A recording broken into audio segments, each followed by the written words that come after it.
The Mariners' magic number is down to 16. Colby, hit it.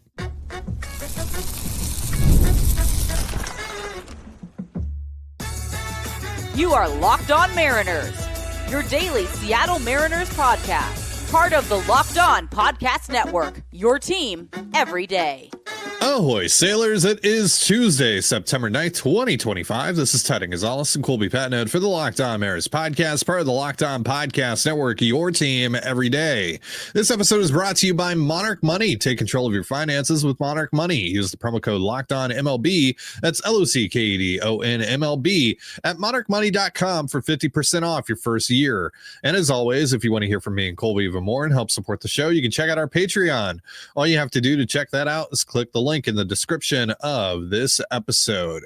On today's show, we'll dive into the Mariners' 4-2 win over the Cardinals last night. And with that win, Seattle's magic number to get into the postseason is now down to 16. We'll tell you how that number can be lowered even further in the coming days. And finally, what's with all this Etsy witch business? We'll talk to the person behind the viral sensation, all about it, as well as the great cause it has helped in the process. But let's start here with the Mariners' 4-2 victory over the St. Louis Cardinals last night. Quiet night for the Mariners bats outside of the sixth inning. They score 4 in that frame, and that's all they needed. Kind of an ugly game for the Mariners, but at this point in the season, don't care how it looks, just win games, and that's exactly what they did last night.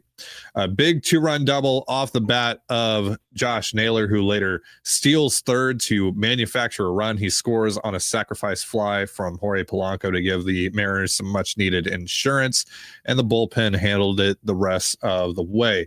Matt Brash with a pair of strikeouts last night. Edward Bizardo with a clean inning. Andres Munoz walks a guy, but strikes out a couple, has himself a pretty clean inning as well. Brian Wu, after having his long streak of going 6+ innings, snapped a couple of starts ago, goes 6 innings in this one, gives up 2 earned runs, all on one swing from Alec Burleson with a 2-run bomb. Wu gives up just 3 hits in total on the night, 9 strikeouts, no walks, just 7 hard hit balls. Colby, what did you make of Brian Wu's night? It's pretty good. I mean, it's been a minute since he's gone 6 and, made it look this easy, really. The 9 strikeouts, 0 walks is the big number. And he looked like he should against the lineup the Cardinals threw out there. I mean, that is not a good lineup right now. I know Herrera's having a nice year. Burleson's having a nice year. But that's just about it. I mean, Contreras is on the is serving a suspension right now, so they don't have him in the middle. And it's a light hitting team. They sold some pieces at the deadline. And they just did not put the best lineup out there. It's there's some defense out there on the field. There's some contact ability, but this is not a threatening lineup that they rolled out yesterday. And Brian Wu did what he should do with it. Made the one mistake, paid for it. Unfortunately, but the 9 strikeouts, the no walks, that's exactly what you want to see from Brian Wu. He goes 6 innings, not quite as efficient as he normally is. He needed about 100 pitches to get through the 6, but that's a really nice start from Brian. It's kind of a get right start for him. And against that lineup at your home ballpark, you need to more or less dominate them. And for the most part, that's what Wu did. So it's really hard to complain about anything that he did. And it was just really not a lot to learn from it. It was just 4-seam, 2-seam, and mix in just enough off-speed pitches to, kind of keep guys on their toes. But it's still like 85% fastball. So it's, if it's not broke, don't try to fix it. But there's really not a lot to break down in Brian Wu starts anymore. He's probably going to go 6. He's probably going to walk 1 or 2 guys, if not 0. And he's probably going to, end up with between 7 to 9 strikeouts. And that's that. And if he doesn't, give up a couple solo home runs, then he's probably going to give you a really good shot to win the ball game. So Wu is who he is. There's really not a ton to break down at this point. He's going to throw a lot of fastballs. Sometimes he leaves too many of them in the middle of the plate, and he'll give up 3-4 home runs, and you just hope that nobody's on base when he does that. But last night he was mostly on the corners, worked the top rail very, very well. And it was, again, a very toothless lineup that he was facing last night, but he did what he needed to do. So there's really not a ton to say about Brian Wu at this point, just because There's no new wrinkles. There's no new pitches. There's no new attack plan. Nothing. He is who he is. He does what he does, and it works. So there's really no reason to try and tinker right now. Yeah, so Wu has blown past his career high in innings at 175 and 2/3 now on the year. He was at 121 and a third last year. This is a guy that's still not super far removed from having Tommy John surgery and not pitching a ton in college either. So I was wondering if maybe that's what was going on with his last couple of starts. Maybe he was starting to run out of gas a little bit. But nice to see him, kind of shred through a lineup that he should shred through. Like you said, no Contreras in this lineup. And really outside of that top three, you're pretty much cruising in this Cardinals lineup. Like once you get past Nootbaar, Herrera, and Burleson, no one is OPSing higher than 713 in the lineup that they rolled out last night. And Burleson just returned from the IL as well. So, outside of getting got on that one swing by Burleson, Wu looked really good. Again, no walks, the 9 strikeouts. It's pretty much everything you could possibly ask for. So once again, the Mariners' magic number to get into the postseason is down to 16 with the win and a Royals loss last night. We'll talk about how the magic number can continue to lower in the coming days in just a moment. But first, a reminder, this episode of the Locked On Mariners podcast is brought to you by Gametime. Have you ever decided at the last minute to head to a Mariners game, either by yourself or with friends or family? Maybe it's game day and suddenly you realize I want to be in the stands. Well, that's exactly where Gametime comes in. It's the easiest way to grab last minute tickets without the stress. With the money you save on tickets, you can splurge on food, drinks, merch, or even invite a bigger group to come with you. Gametime makes it possible. Gametime makes buying tickets fast and simple. Prices on the app actually drop the closer you get to first pitch, and they've got incredible last minute deals, clear seat views, and a lowest price guarantee that takes the worry out of buying. Take the guesswork out of buying tickets with Gametime. Download the Gametime app, create an account, and use the promo code LOCKEDONMLB for $20 off your first purchase. Terms apply. Again, create an account and redeem the promo code LOCKEDONMLB for $20 off. Download the Gametime app today. Last minute tickets, lowest price, guaranteed. And you're listening to the Locked On Mariners podcast. For instant reactions following every Mariners game, be sure to tune in to the Mariners postcast with Anderson Hurst and Christopher Crawford, available on both the Locked On Mariners YouTube and podcast feeds. So with the Mariners win last night and a Royals loss, 10-2 loss to the Cleveland Guardians, the Mariners' magic number to get into the postseason is now down to 16. The magic number, of course, being any combination of Mariners wins and losses by the first team chasing them for that playoff spot. Right now, even though the Rangers are a game and a half back, the Guardians are 2.5 back, and the Royals are 3 back, they're all technically in the same spot with regards to chasing specifically the Mariners because of the tiebreaker the Mariners have on both the Rangers and the Guardians, and the tiebreaker between them and the Royals is still undecided and will be decided when the Mariners face the Royals at Kauffman Stadium on the next road trip. But right now, the Rangers and the Guardians, the max number of wins that they can get to on the season is 92. The Mariners need 16 more wins to get to that mark. And if all 3 teams are at 92, then the Mariners would win that tiebreaker because they have a better record against both clubs. The Royals, again, because the tiebreaker is undecided, even though their max number of wins that they can get on the year is 91, the Mariners would have to get to 92 right now to clear. But that would obviously change if the Mariners win that series in Kauffman and win the season series against them. So right now, the magic number is 16, no matter what the situation is with all 3 of those teams. And the magic number cannot go down because of the out-of-town scoreboard tonight. It can only go down to 15 tonight with the Mariners win over the Cardinals. Nothing that happens on the out-of-town scoreboard will lower the magic number tonight, though. So it can't go down to 14 because the Guardians and the Royals are playing one another in a 4-game series right now. So one of those teams is going to win, and therefore, the Mariners would still have to get to 92, essentially. So it doesn't really matter if the Rangers lose tonight to the Brewers, but hopefully they do, because that still would help in another way. So specifically, as far as the Guardians Royals series goes, Colby, who are you rooting for here? What outcome are you rooting for here? Do you want to see, one of these teams win 3, or the Guardians sweep here and just knock the Royals pretty much out of the equation, or do you want to see a split? Like, what's the preferable outcome? I mean, I think it probably depends on what the Mariners do as well. I mean, if the Mariners sweep, then I think you probably want to, push as much ground as you can between Kansas City because you've already clinched the tiebreaker over Cleveland.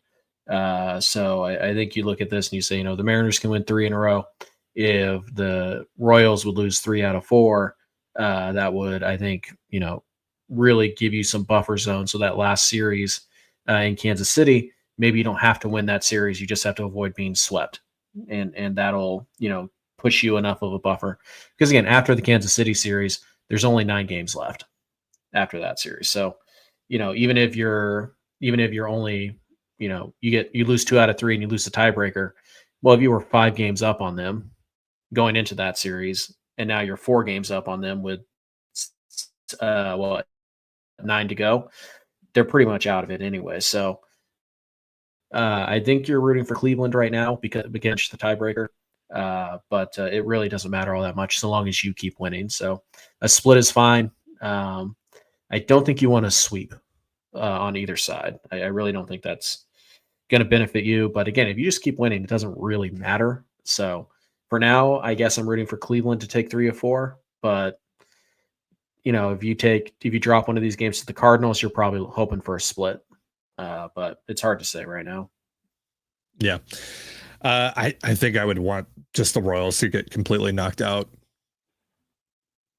Because again, I already have that advantage established against Cleveland and Texas, whereas I might not, depending on what happens down in Kauffman Stadium here in about a week and a half, or in a week, however long or however far away it is now. Yep. A week. Yeah. The other good thing here too is like the Rays are pretty much out now. They're a game under 500. They're 71 and 72. They're 4.5 back. Also the Mariners, like we talked about, after the Mariners lost that series to the Rays, like the Mariners are more than likely going to have the tiebreaker over them because of intradivisional record.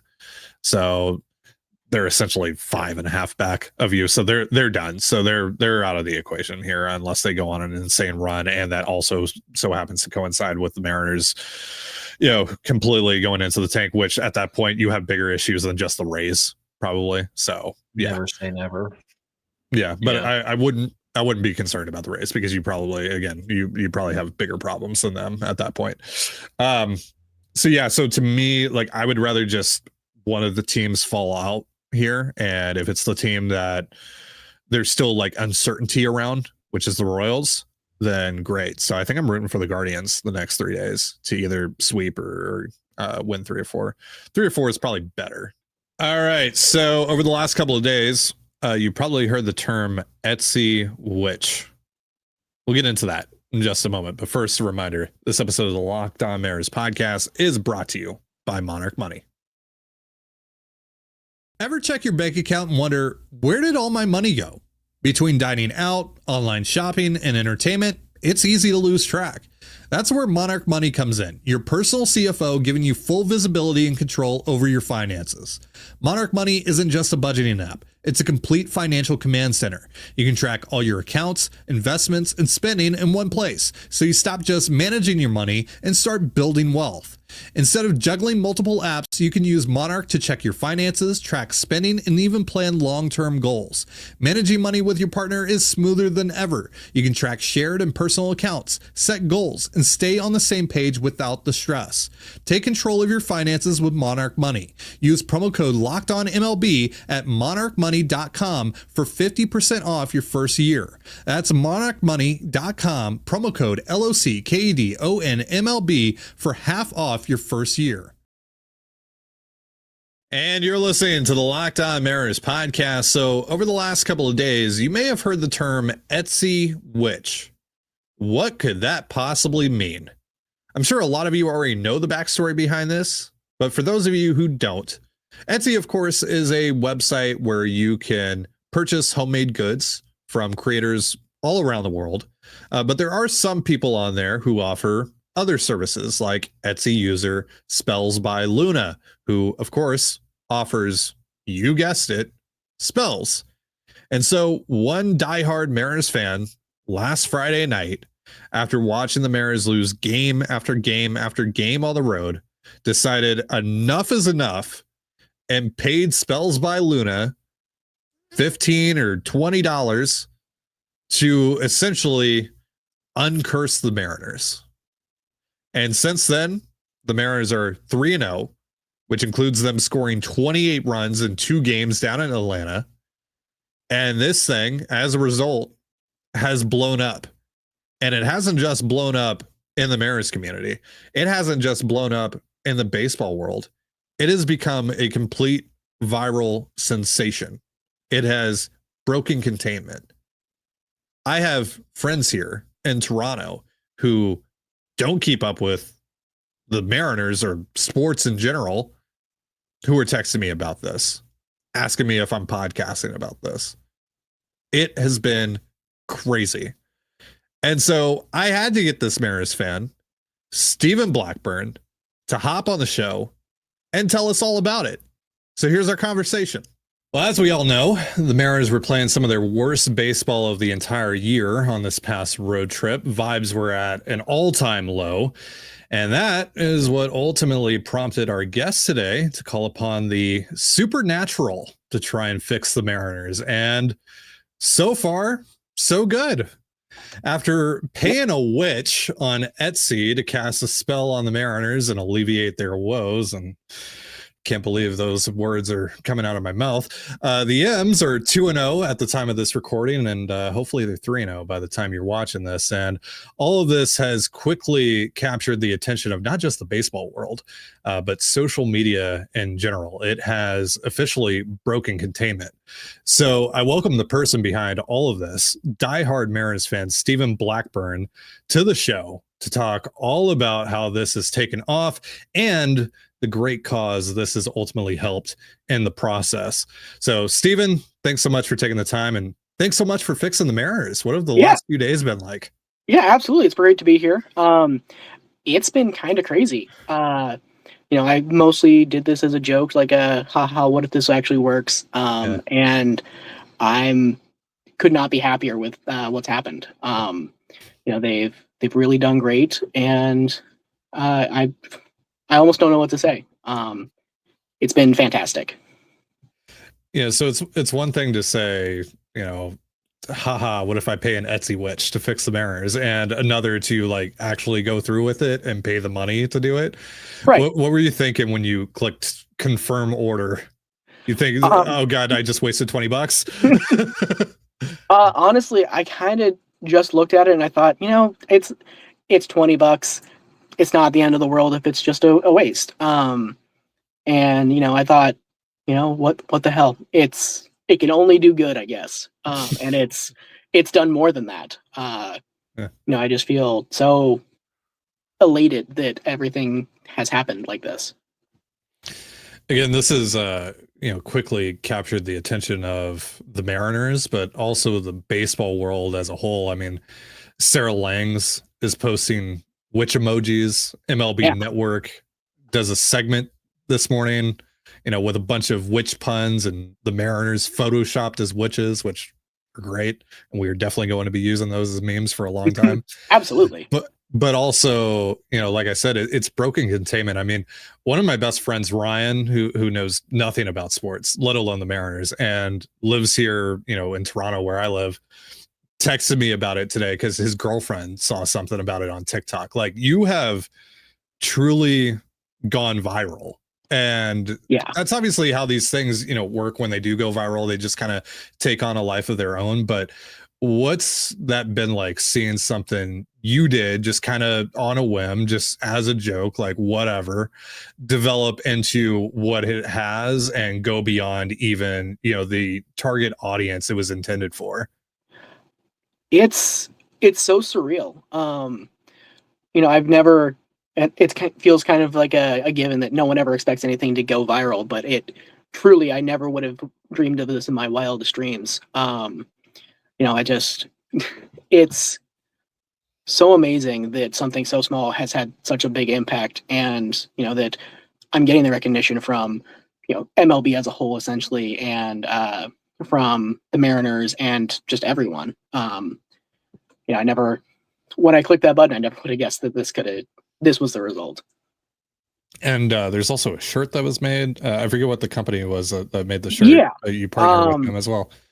I could not tell you the name off the top of my head, but it's a design with a witch riding a trident, and it's just never would I have guessed. Yeah, I'm just, and $5 of the proceeds logos, by the way.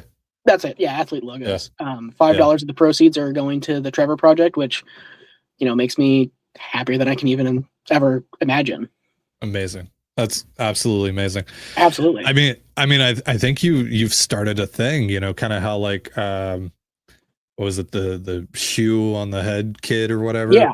Or that all like I don't know. I think we might be seeing people dressed up as witches at the ballpark here in the next few days. Like, yeah, I actually got a notification that I saw right before we started recording that someone said, "Hey, we'll be at the game on Friday dressed as witches. Are you going to be there?" And I wasn't planning on it, but at this point, I'm going to try and go to as many as I can. Plus, it's spooky season coming up, so exactly, like, it's just perfect timing. And I mean, like, I don't want to get too far ahead of myself here, but you did mention in your message to the Etsy witch, like, not only could you fix the Mariners, but also, maybe help them get to the World Series. And, Game 6 of the World Series, which could be a championship clinching game, is scheduled for Halloween. So I'm just putting that out there. No idea about that. That's incredible. So I'm just putting that out there. Just, putting that out into the universe. We'll see. Don't want to get too out of myself, but absolutely. So to me, the coolest thing to come out of this though has been the support for an organization that is near and dear to your heart, the Trevor Project, which provides a bunch of necessary resources and support to the LGBTQ plus community. There's a person on Twitter, Sarah at Saz_the man, who started up an effort for the community to donate to the Trevor Project in your name. I've donated. I've gotten some of my other friends in the Mariners content creator space, like Ben Ranieri and Jade, to donate. I've seen a lot of other creators and just a lot of other Mariners fans donate as well. Yeah, I've seen so many. Yeah, it's possible even Mariners GM Justin Hollander donated, which would be I saw that. Really cool if that was actually him. So, I sure hope so. Yeah, I hope our listeners consider donating. The link will be in the description of this episode. And this is something that matters a lot to Colby and I, supporting the LGBTQ plus community. So again, would love to have our listeners also join in supporting this. So seeing this outpouring of support for that cause because of what you did, what does that mean to you? It's fantastic. The coolest part about it is that it wasn't even originally my idea. I started with the witch and paying the $15, and another Twitter user it's actually an Astros fan. I want to say her name is Max. Okay. She challenged me and was like, you could have put this money towards a good cause instead of just wasting it on a witch. And so they donated $30. So I decided, what the hell, I'll donate $30. And it took off from there. I had several people ask me if they could pay me back for the Etsy witch. And I was like, you know what? It was $15. That's not the end of my world. Why don't you go donate whatever you want to donate to me to charity? And, let's make the world a better place. For sure. I love it. I think it really shows the power of this community. And, I've been fortunate enough to see that, a couple of times when we've done our Feeding America fundraisers, and it's really a great community to be a part of. And it's great to see us all, coming together here, especially in support of the boys. Mm-hmm. Yeah. I never expected this to be what I go viral for, or, for anything, but I'm very glad that this is what's happening because of it. Well, Steven, thank you again for taking the time. Anything you want to say to the people? I guess the biggest thing is just, keep supporting, keep manifesting for the Mariners. And, if you can, please donate to the Trevor Project. It would mean a lot to me and to countless kids everywhere. Yeah. Again, the link to the donation page will be in the description of this episode, whether you're watching on YouTube or listening on your favorite podcast platform. Steven, thanks again. Appreciate it. Absolutely. Thank you. Thank you again to Steven for joining us. Again, link to the donation page for the Trevor Project in the description of this episode, whether you're watching it on YouTube or listening on your favorite podcast platform. That's going to do it for our show. Thank you so much for joining us here on the Locked On Mariners podcast. For Colby Patnode, I'm Titan Gonzalez. Be sure to give us a follow on Twitter at @LO_Mariners. You can follow me at Titan Gonzalez and Colby at CPAT11. That's CPAT11. We're also on Blue Sky. You can follow me at TDG, Colby at MLB Colby, and the show at Locked On Mariners. You can also find us on Instagram at Locked On Mariners. Have yourself a beautiful baseball day, and we'll see you next time. Peace.